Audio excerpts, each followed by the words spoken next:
Hello everyone. So today's session is to simply give you an idea about what do I mean by use previous year's questions. Because in many of my videos, even in the previous one, I have emphasized on the use case of previous year's question. So some of you have dropped a message to me asking me to clarify what do I even mean by using previous year's questions.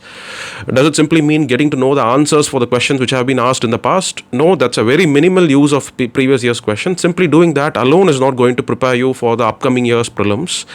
So when it comes to me, I have 5 different ways of how I would put previous year's questions to use.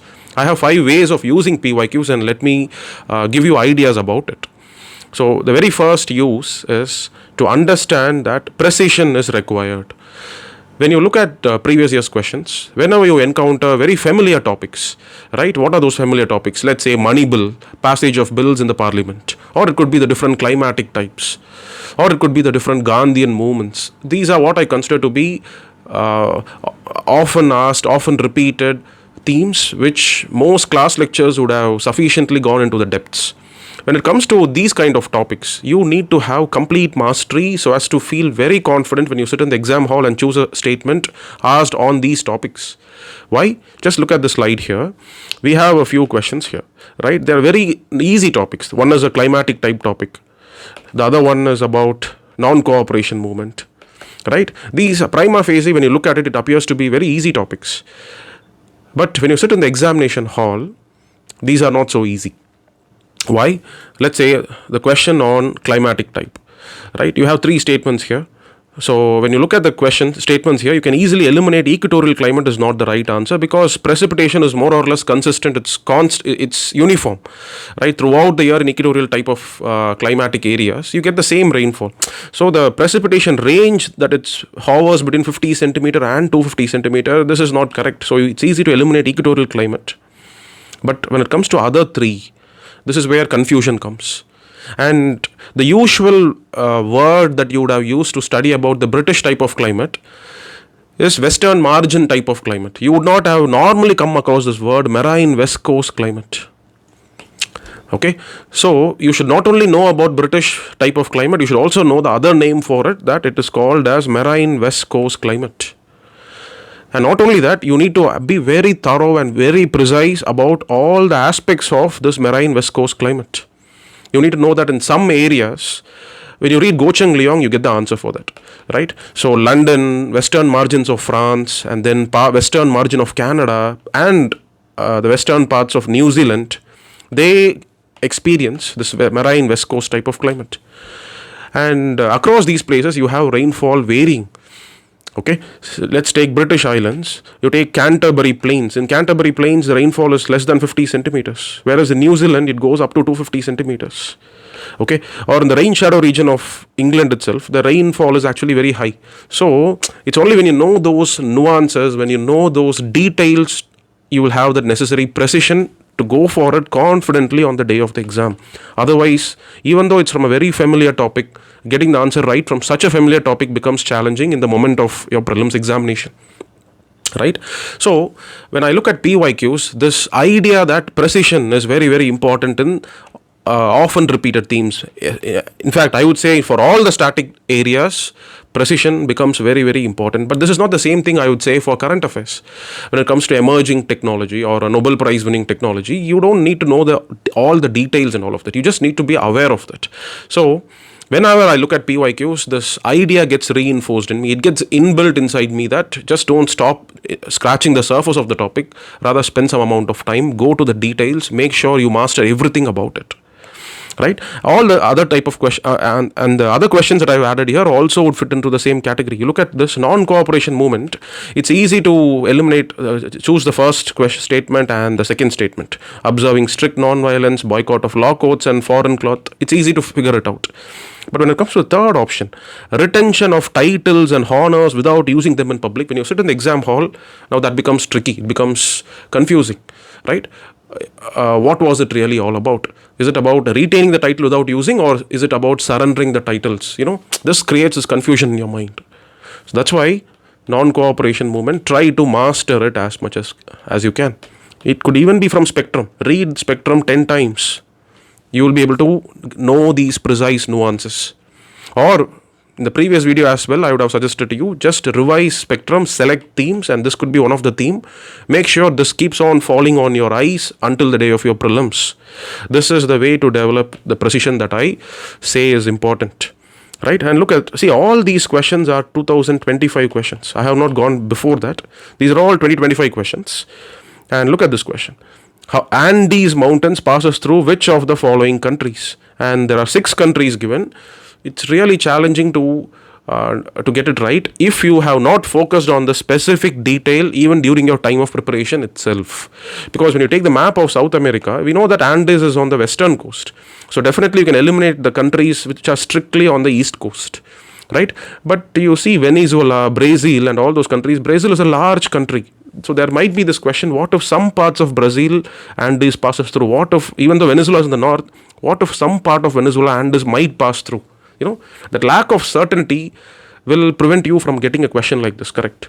So all I'm trying to tell you is, the first takeaway from previous year's question analysis, whenever you keep on looking at PYQs, is to identify that in static areas, especially in previous year question themes, if there's been a theme that has been asked in the previous year, just spend 1 hour, 1.5 hours, master it. You should be a master of such themes. You should be so precise that any question that's asked to you on similar lines, you should be able to 100% get those questions right. And if you feel that, yes, whatever I've been advising now is your way of preparation as well, I have a question to test you. If you can get this question right, I would say that you have the correct knack of utilizing previous year's question, right? So this is a question which is very similarly patterned. Just because there was a question in 2025 about Andes, I have framed this question about Alps ranges of Europe. Okay, and here is a question to test you. Maybe you can drop your answer in the comment section and I'll reply to you if you are right or wrong. It's okay to make a mistake, but it's important that you learn this is the way to use PYQ from this question. So let's move on to the next use case. The next use case is, it's a kind of a reality check. It's a form of a way wherein you examine the correctness of your assumptions about certain scoreable areas. Right? So the second use case is where you start questioning about your own assumptions about what you thought was scoreable. For example, many aspirants, they feel that map questions, they are easily scoreable. Okay, so they start mastering rivers, wildlife sanctuaries, lakes, all of that. Correct? But you look at 2025 question paper, I think this is 24. Yeah, this is 2024 question paper. Your assumption gets broken on the day of the examination. You thought you'll be able to perform really well in map related questions. But to be honest, when you come across a question like this, where you have waterfall on one side, you have the region and also the river that forms the waterfall. So there are 3 entities, all of which have to be matched correctly. So there are so many variables where even not knowing one of them can make this question getting attempted difficult, right? So that's why this becomes difficult. And even though it is just the tributaries of Ganga, but the way the question is asked, from west to east, identify all the tributaries in the correct sequence, attempting this question on the day of the exam becomes really, really difficult. I would say that in this page, the maximum you can hope for is to get this simple question right. Rainwater contains carbon dioxide in solution, and yes, that forms carbonic acid, and that is what is responsible for weathering of rocks, especially calcium containing rocks. So getting this question right is very easy, and most aspirants would have got this question right. North Sea, which all countries are bordering the North Sea. Getting these 2 questions are right. So what I'm trying to tell you is, you would have been under the assumption that map is a highly scoreable area, right? But when you go to the examination, the way the question is asked makes it actually difficult. And I wouldn't say you should immediately go and start mastering every aspect of map. No. Think about what else can you do. What I would suggest you is, and similarly, many aspirants, they feel that species is one area that they can go right. Okay, maybe you would have read a lot of current affairs compilations. You would have read about Project Cheetah, everything about cheetah. But the question is not going to be only about cheetah. It's going to be about lions. It's going to be about tigers. And then one aspect of cheetah which you may not have studied. Right? When cheetah was introduced in India, most aspirants would have studied the difference between Asiatic cheetah, African cheetah, all of that. But the question here is whether cheetahs roar or not. right? But that could be one aspect. I don't see any current affairs compilation covering this particular aspect, which makes attending a question on species becomes very challenging on the day of your exam. Means you have to develop counter strategies. Even if this is to repeat in this year's prelims, do you have a foolproof strategy wherein you are saved by some other ways of getting the questions right? Yes, in this sheet as well, I would say World Toilet Organization, you cannot get this right. It's all once asked question. These are not repeated themes, and nobody would have even heard about this body called as WTO, World Toilet Organization, before that, right? And in an interaction which I had with the topper of this year, Ms. Vaikavi, even she had referred that it's impossible to know a question like this. You cannot prepare for a question like this. So this is gone. Nobody would even know what is Indri and what is elk. Okay, it's very difficult. So bonobo at the best, yes, you may be able to guess. So getting this question is difficult. This is right. This is difficult. So maximum you can hope to get these two questions right. Okay. So the point I'm trying to tell you is sometimes the areas that you hoped will come to your rescue on the day of your prelims is not going to come to your help. In that case, develop some other strategies. So instead of going and slogging on all parts of maps again and again and being surprised to find that these depths in maps cannot be got right, instead, why don't you look at this topic, resources, right? So look at this. This is 2023 question, this is 2024, and this is 2025. Almost all the years, there is at least one question asked from resource distribution. Okay, it could be natural resources, it could be mineral resources, right? If you can only master that one particular theme, I'm very sure all these questions can be actually got right. Unlike you need to only figure out the theme of preparing for resources. Okay, in my opinion, I would say that resource question, getting them right is much more easier than getting a map question right. But many aspirants spend disproportionate amount of time mastering this map, because looking at the map is the easiest thing to do. But going and preparing on world distribution of resources means you are covering a mains topic, and many aspirants wouldn't cover their mains topic until they clear prelims. So if you can only take care of this aspect, you get a question right. So I make use of PYQs to figure out in the same subject, let it be geography. It helps me reevaluate my own strategies or whatever I had thought about what would come to my rescue on the day of my prelims, and it helps me adapt accordingly. Right? So that's why you have to use PYQs, not simply to know the answers, where this waterfall is, what lake does it form. This question will not even be repeated in the upcoming years. Then what is the use of even preparing for this? Right? But make use of PYQs to develop safe strategies. No matter what the question is, you need to cross the cutoff. Right? Because year after year, aspirants are doing it and it is doable. So they do it because they are able to understand and adapt accordingly, and so should you as well. Now I'll move on to if you are someone who has understood this knack, if you are someone who understands that this is the way to go, I have a question to test you. So this is the second question, and you can drop a comment regarding the answer for this question as well. Let me have a look at what you have to answer for this question. So this is simply framed. It's a part of the Skill Up Prelims test series. This is framed because it resembles a question of 2025. Okay, if you had simply prepared the answers only for this, you cannot get this question right. But if you have taken the clue that UPSC asks about resources, let me prepare for that, you will be able to get this right. Let me see if you get this right or wrong. The third important use case of having previous year's question analysis is it helps to develop a strong sense of confidence about your own self. It makes you stable. And how will you be stable? You know that whatever be the nature of question paper, I will be able to get at least 23 and another 26 questions will definitely go in my way. There is no way 26 questions cannot be got right. If you can only have this thought deeply embedded in your mind, you will feel stable when you face the real examination. And that comes from previous year question analysis. When you keep on doing previous year question analysis, you'll understand that every subject has 3 questions at least, where you can get the answer right within 20 to 30 seconds. You only need one reading of the question. Immediately you will get the answer right. It could be some expert from IIT, or it could be anybody from a tier 2 or a tier 3 town with some very basic college, whatever may be your background. UPSC makes the game very level playing, and that's how. Look at the questions. So let me show you some proof regarding this. Let's take the subject of history. These are all questions of 2025. Anybody who has simply mastered PYQs in the previous year, anybody who has read a basic NCERT will know what is a Aragata. Every aspirant preparing for history would have known who was Fahim, during which Gupta ruler's reign did he visit India.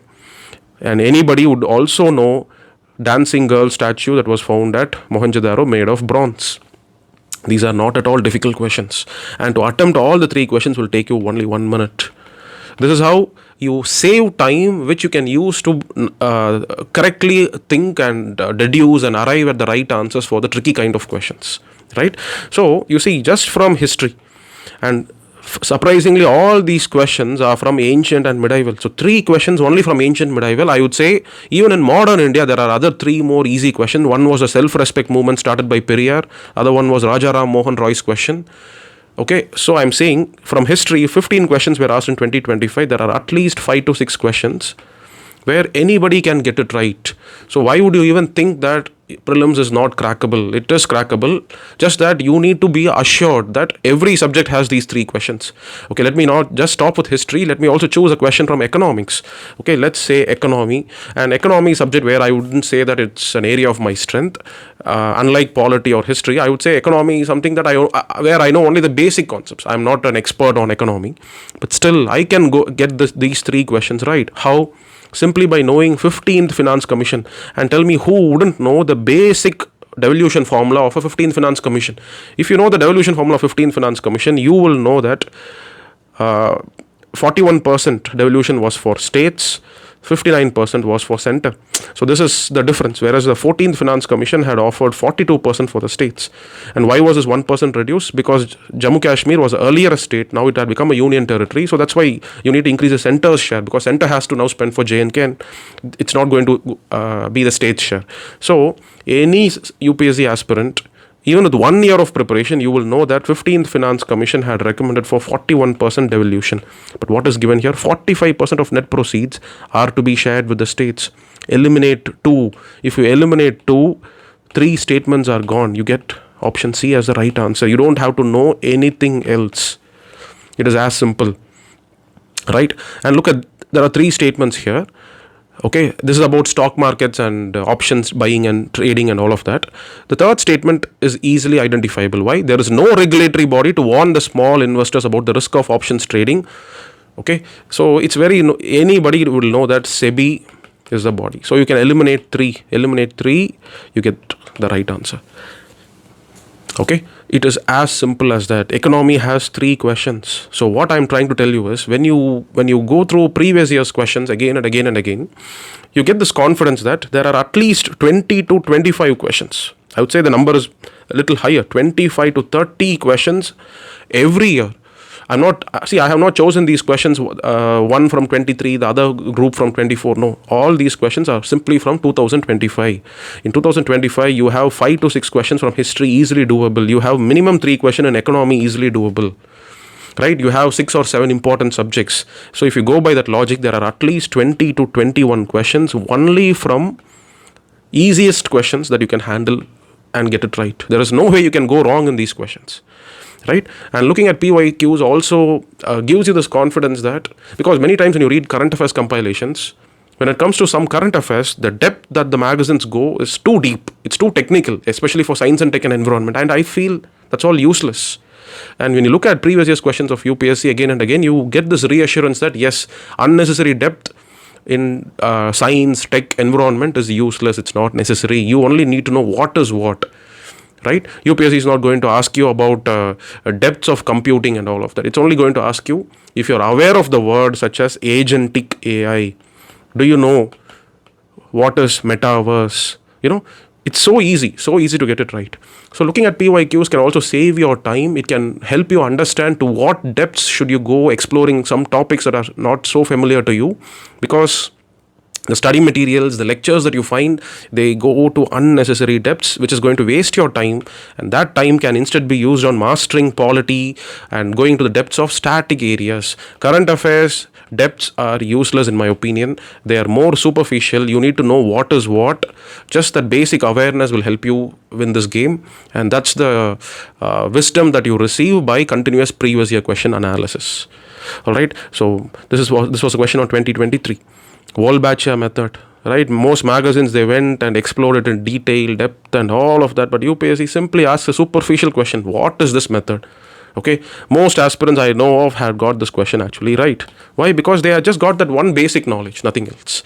So getting this reassurance on where to stop going to the depths. Should you spend time, or should you be confined in your current affairs preparation? That kind of reassurance comes because it's a natural state to panic when you know that there are 10 different compilations and some of your friends may be expert in some fine nuances, whereas you are not. But when you look at PYQs, you'll understand that, okay, those kind of depths and those kind of command over a topic is actually unnecessary for prelims, right? That reassurance itself will put you in a state of mental comfort, right? So 20 questions easily feasible, which you can face, and then 3 to 5 questions which are very, very superficial. They don't go to the depth of it at all, right? And looking at PYQs points to you this important input which many toppers have reinforced again and again. So you can even check out the toppers testimonial which I have uploaded on my channel as well, where both the toppers who I have interviewed seem to be insisting on the importance of NCERTs. They feel that NCERTs are often overlooked for their importance, right? Most aspirants would only read the basic NCERTs which everybody else reads, but then for economy most people would read Vivek Singh. But in Vivek Singh, where is the definition of working capital given? Where is the definition of fixed capital given? Whereas when you read NCERTs, you would have come across all this. This helps you get a question right, right? So being in a constant state of PYQ analysis, looking at the previous year's questions, solving them, should also make you understand and reinforce the importance of why you should master NCERTs. And look at this nice question asked from history in the year 2024. There are 4 options given. You don't need to know third, fourth. Even I don't know. History is my subject which I teach. History was my optional subject. I would have spent around 10 years of my time in history, but still I have no idea where are these 2 places. All I know is just these 2 spots, which any other aspirant who would have read their themes in Indian history part 1 will also be able to know. Chandraketugad is an important port in Bengal, West Bengal, not in Odisha. Okay, you can eliminate this. Inamgan is a Chalcolithic site in Maharashtra. Go for this. So the right answer is 1, which does not have 1, which has 2, and there is only this single option. So how could you have got this right? NCERT mastery. And where do you get this idea that you should master NCERTs? By PYQ analysis. So PYQs there is no point of now going and mastering where is Chandraketugad, Inamgan, Mangadu and all of that. This is useless. In fact, Mangadu and Salihundam will never be asked again. I can give that in writing. If you are experienced with UPSC, you'll know that these are 2 freak options given only in this particular year. Never before, nor is it going to happen any further in the future as well. So do not simply memorize all of them, but learn the methods, learn the pathway. The pathway to a successful prelims attempt is NCERT mastery, and that's what you learn. That's what you get when you do this PYQ analysis. Now let's move on to the next important use case. When you look at these questions, you may look at UPSC asking random sites.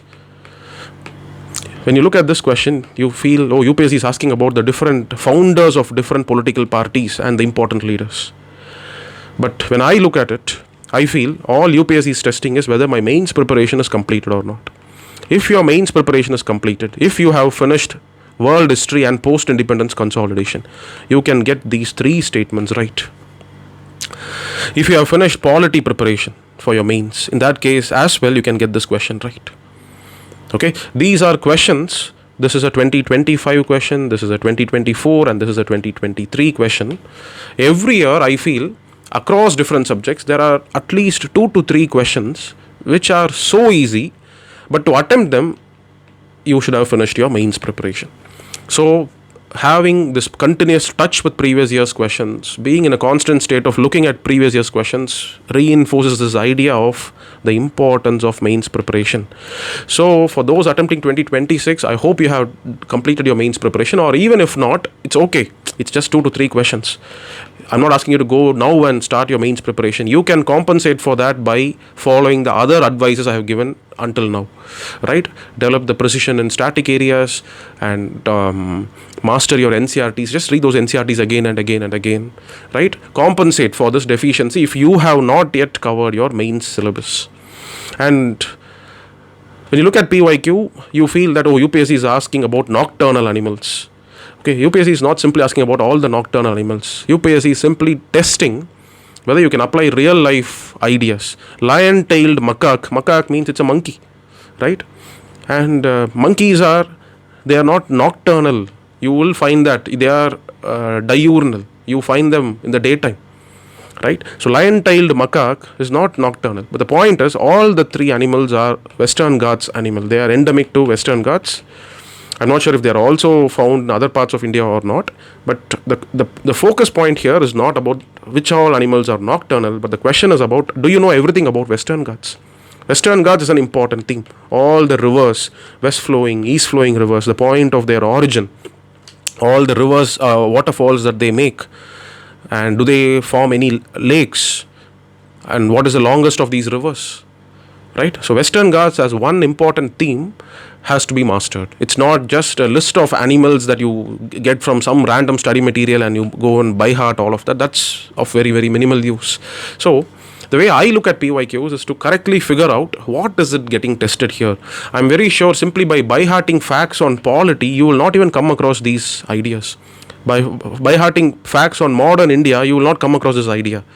You can only know this answer right if you have finished your post-independence consolidation, and you can only get this question right, or you can easily get this question right if you have finished your world history preparation. So this 4th point that I'm talking about now may not be useful for those attempting their prelims in 2026, but it's definitely useful for those attempting their prelims in 2027. So finish your mains preparation. I'm very sure mains preparation itself will give you 5 to 6 questions correct on the day of your prelims. Don't lag behind in the next 2027 prelims. Now, coming to the last point, looking at PYQs also gives me a sense of the trend of UPSC. So starting from 2023, 2024, 2025, when you are totally engrossed in looking at the question paper again and again and again, you start understanding when question papers become challenging, what type of question papers would be moderate. Right? 2023 was extremely challenging. No wonder the cutoff, even for a general category, came down to 75, whereas 2025, the cutoff was 92. So what explains this 17 mark jump? You need to feel that within. You need to be able to perceive, this kind of a question paper is difficult. And if you were to face a question paper like that in the upcoming year, you need to have that good sense to restrict your number of attempts. You should not be very lavish in attempting, because many aspirants who just went 95 plus, most of their answers were wrong in 2023. Okay, but in a paper like 2025, when you face a similar kind of a question paper, you should be able to understand that yes, the cutoff is going to go up this year. Paper seems to be easy. So in the very first 5 minutes, when you just browse through the question paper, you should be able to make up your mind about the difficulty level of the question paper. And even to do that, and even to arrive at the number of attempts, or I would say that whether you're going to be very liberal with your number of attempts, or are you going to restrict your number of attempts, is decided as soon as you see the question paper, when you just browse through it. Right? And to do that, you should be able to understand the level of difficulty of that particular year's question paper. And how do you learn that? Only when you have a sense of the trend, how has been the question paper in the last few years, and what has been the cutoff of such question papers. It has to strongly get internalized into you.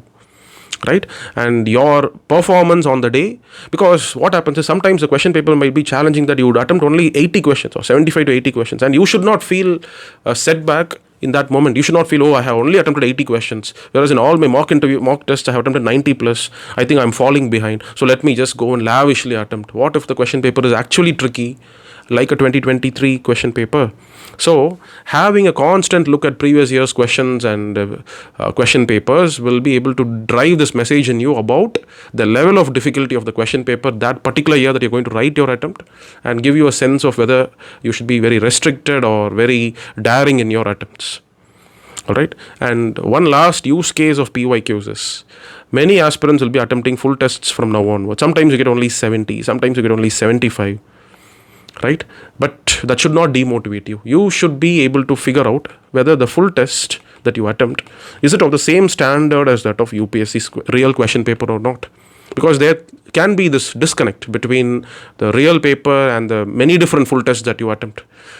Correct? Because the exam setter who really sets the UPSC civil service exam question paper may have different set of intent in his mind to test certain things in you, whereas a person who's setting an academic question paper may not be able to really capture all those intent correctly. So that's why after a full test, to reassure yourself that nothing is wrong about you, maybe something could be wrong about the question paper, even to reassure you correctly, reassure you confidently, you should have a sense of what the real previous year question paper looks like. And even for that purpose, a constant state of PYQ analysis becomes important. Right. So that's all. I hope I have conveyed all my thoughts that I had about the different use case of PYQs to you effectively. So if you feel benefited and if you really like this video, please share it to your friends for larger good of the community. So see you in the next video, and thank you.